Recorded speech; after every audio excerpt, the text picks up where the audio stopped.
Go ahead. Been a while since you guys seen this one.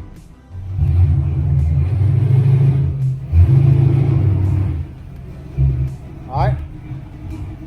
Andrew's been helping me a lot lately with my car, so tonight we're going to just bust it out. It's going to be a late night, but we're going to go ahead and get his power steering pump on his car because that's the reason why he's not been driving it. Alright guys, real quick, I'll go ahead and give you a rundown of this car. So essentially all it is a B-cam, GT40 heads, 3-bar heads. It's got a nice little nitrous kit on it, 175 shot, yes, on a bone stock bottom end, guys. Nice little Demon 650 carburetor. Anyway, that's it. Headers, C4 with 355 gears, and the little car is nasty. Anyway, enough about that. We're gonna go ahead and get started taking this power steering pump off. If I run into anything that I think we need to talk about, then we'll do that. Otherwise, we're just gonna go ahead and get started. All right, guys, we'll go ahead and give you a little quick tip here. This is the way I do my power steering pumps. So I'm not, like I said, not gonna do a step-by-step, but I'll tell you this. I like to go ahead and get the fan out of the way, get the shroud out of the way, get the bracket out. You can double nut this stud right here. You can double nut it and back the whole stud out. That way you don't have to take the plate off. But honestly, it only takes a few more minutes. Go ahead, get your plate off the car, get your battery box out and your battery. And this just opens up a lot of room for you over here to get all this stuff out. As you can see, Andrew just pulled this thing right off. So I guess we'll go ahead and cover also how to remove the pulley off one of these. Now, some of these kits are a little different, but ultimately it's about the same. You don't have to have a vise to do this, but it does help.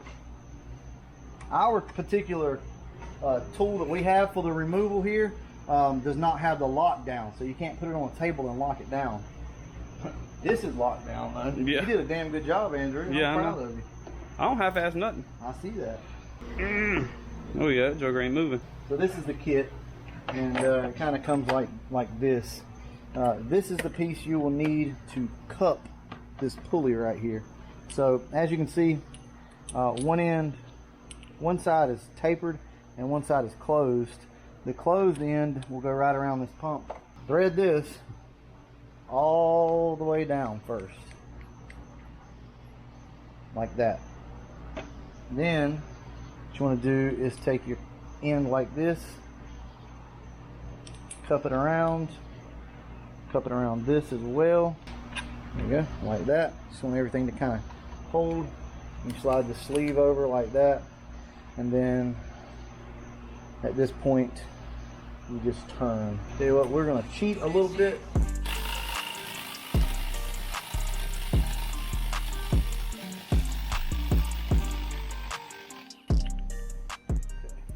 Jesus, that's disgusting. Now, these are 17s.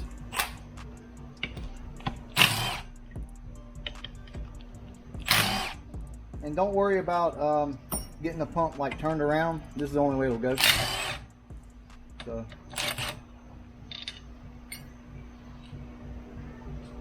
All right, Andrew's going to go ahead and kind of clean everything up real quick, and we'll be back to you guys in just a few minutes. All right, so Andrew decided he wanted to go ahead and polish out the power steering pump housing. Might as well, we're right here. Plus, I'll get to show you guys how to do it. So all you need is an electric sander, air sander, something like that. So I'll actually be starting with a 180, and we'll finish it up with a 320, and then we'll buff it out real quick. So I'm gonna let Andrew hold the camera, go ahead and get started. I mean, it's up to you. We're not gonna polish the bottom side because you don't see that. So we're only gonna polish it like right here. And you see all these little rough spots, these casting spots right here? We're gonna go ahead and sand those flat too.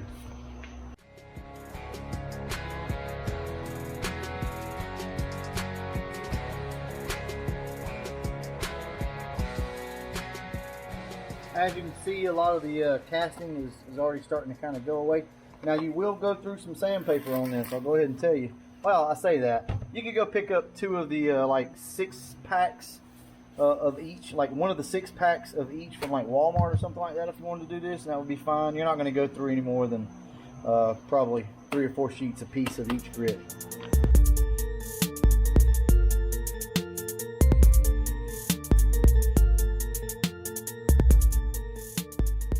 Alright, so that sandpaper is just about done.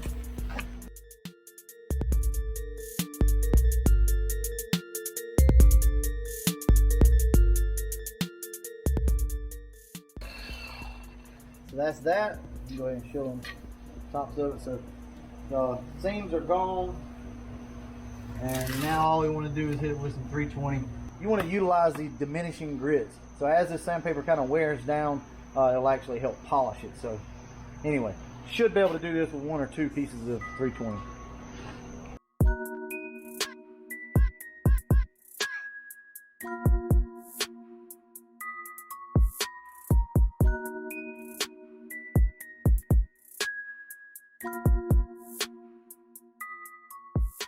Okay, we're going to stop right there because we don't want this to be a mirror finish. If you guys want this to be a mirror finish, then you really need to move up to a 400, a 500, a 600, you know, work your way on up. You really probably wouldn't have to go any further than a 600 to 800 grit. But anyway, we're going to stop right there. This is what it looks like right now.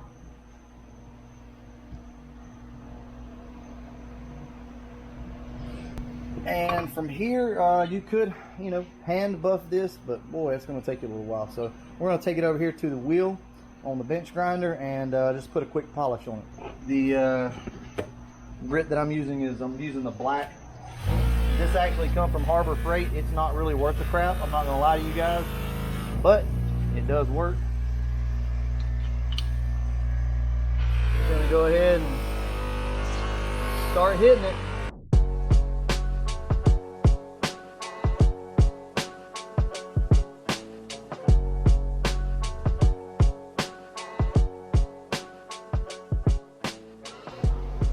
The best thing to use to get this polishing compound off is just really some WD-40 or something like that. That'll break it down.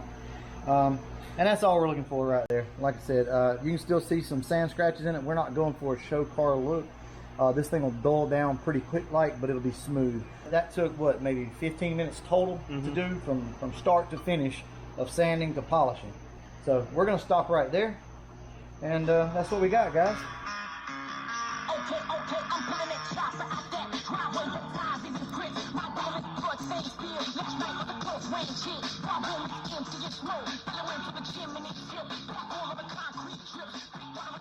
We are done with it. As you can see, it's an easy job. There's not a lot to it. You just got to take your time with it. But everything is in here. He's going to put his battery tray back in, bolt everything up, and he'll be good to go. Maybe pretty soon we can get out and get some passes on this car. I know he's going to be going to the track with it pretty soon, and I really want to show you guys what these cars can do stock push rod. Thing's got a set of GT40 3-bar heads on it, a B303 cam, a carburetor intake, a little shot of gas. That's as simple as it is going to get. And I promise you this little car will run. I mean, it's not the fastest thing out there, but it will impress you more than likely. I just want to talk to you guys real quick about this car, about the history of it, where it come from, and how it came to be. So I bought this car when? Back in 2011, 2010? So I think around 2010, I purchased this car from a friend of mine. Drove it for years. Me and Andrew and Joe Nate, a buddy of ours, we used to take this thing to Kentucky, Tennessee all the time. I mean, no issues. The car had cold AC, like everything in it worked.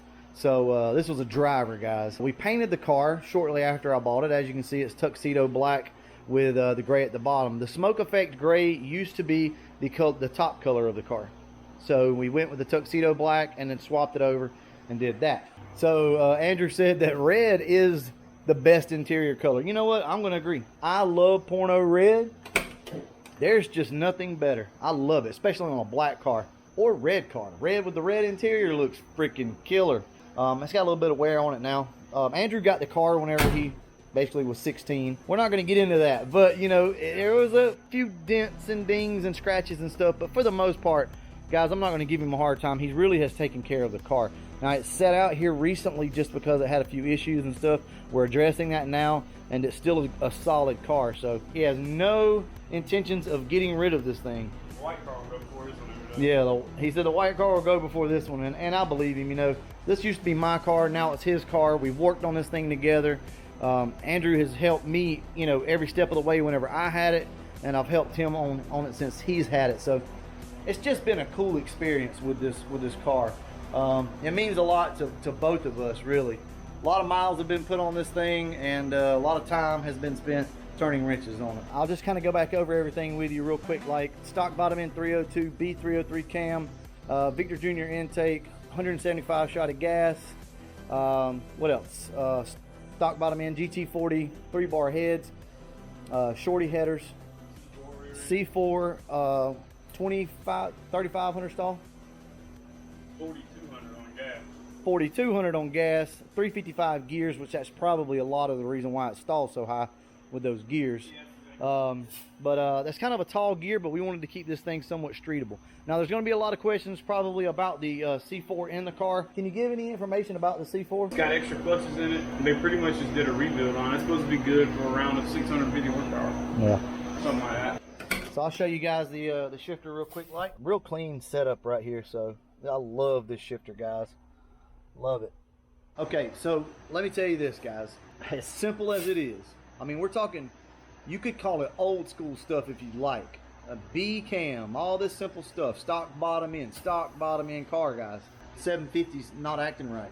I was with a 1.6 60 foot, and the mile per hour was only 1 mile an hour faster on gas than it was on motor. It really doesn't have enough gear for the track, to be honest with you. But it is what it is. The point is, guys, 750, and this thing has been running like this forever. So you might think to yourself, oh, well, that's a lot of gas on a car. Well, hell yeah, it's going to run. But what does it really matter? In the grand scheme of things, what does it really matter as long as this engine holds up?